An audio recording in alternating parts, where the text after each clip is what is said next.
a lot of what people think about when we think about culture and religion in that sense tends to sometimes miss communities that are so sheltered or isolated that they don't even talk about it.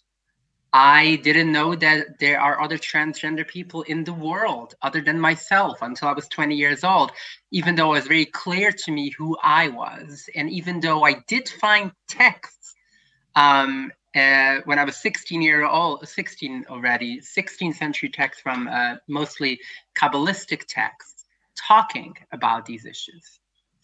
I think for me personally, what was a big struggle is not just the struggle between culture and religion and culture being religion, but also that culture was more important than religion. And I found in the Hasidic community where I grew up, where they would never say something like that, or even in the wider Jewish community, where we do talk a bit more about it. And obviously, Judaism is a bit, I don't want to say different, I'm not comparing it to every other religion, but Judaism very much is a culture as much as a religion, if not a lot more than a religion, depending who you ask about it. It very often boils down to a point where the question isn't as much, is this okay with religion, but rather, how do you fit? How are you part of our community? Now, I think there's two main parts here. They are the Orthodox communities, whatever that is, ultra-Orthodox, where I grew up, communities that see everything about the outside world as a problem, as evil, as something they don't want to engage with, or whatever, it's a modern Orthodox community, communities that want to follow what they see as the letter of the Jewish law while being part of the world. I think that is one kind of Jewish community, specifically in the US and similar to that in Europe. Then they are the liberal, or what we would call conservative, reform, reconstructionist, renewal, all the other kinds of Jewish communities that the majority of them have formerly embraced policies that are welcoming and accepting of the LGBTQ community. Now, to talk about that for a second, and I usually used to say that the big problem in the wider Jewish community that we have right now is that we focus too much on tolerance.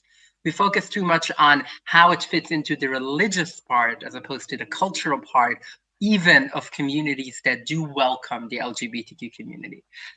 Given that it's Hanukkah, I tell people, and for those who follow kind of the Jewish food conversation might get that reference, but I always say tolerance is meant for latke toppings, which kind of them you like, which is a big debate sometimes jokingly in our community, or whatever that is. Tolerance is good for food, not for people.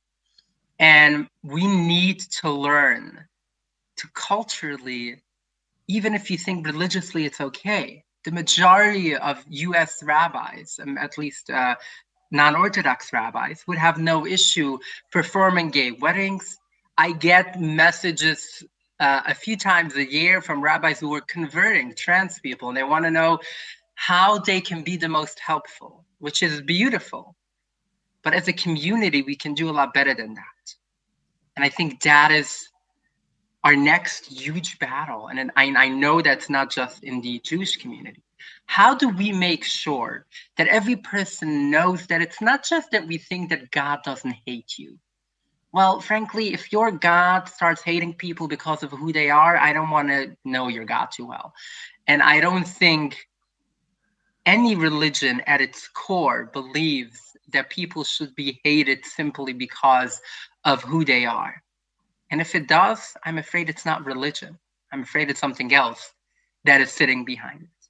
But what we do need is, how do we teach people, how do we tell people that you are beautiful, who you are? And I think about it in the Jewish context, being Jewish and being queer isn't okay. It is beautiful. It creates a community that we want to be part of. And I see that, and I know Rabbi Laura heard me speak at Limud in the UK last year, where she got to this part where she was like, beautiful seems to be a word you use a lot. And it is, because we do need to focus on that a lot more. But I would say, looking back for a second to the community that I come from, so many of the other problems that we have, starting with LGBTQ people not existing. Obviously, we do exist, but it's never discussed. And as I said, I didn't know there's other LGBTQ people. I joke sometimes that I wish I had a teacher in 4th grade that was transphobic or homophobic, because at least I would have known that there's other people like me.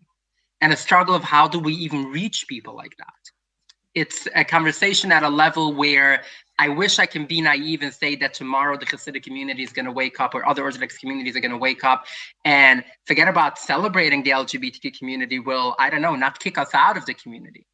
But that is, it's a different level of a struggle that I also know we can do a lot more.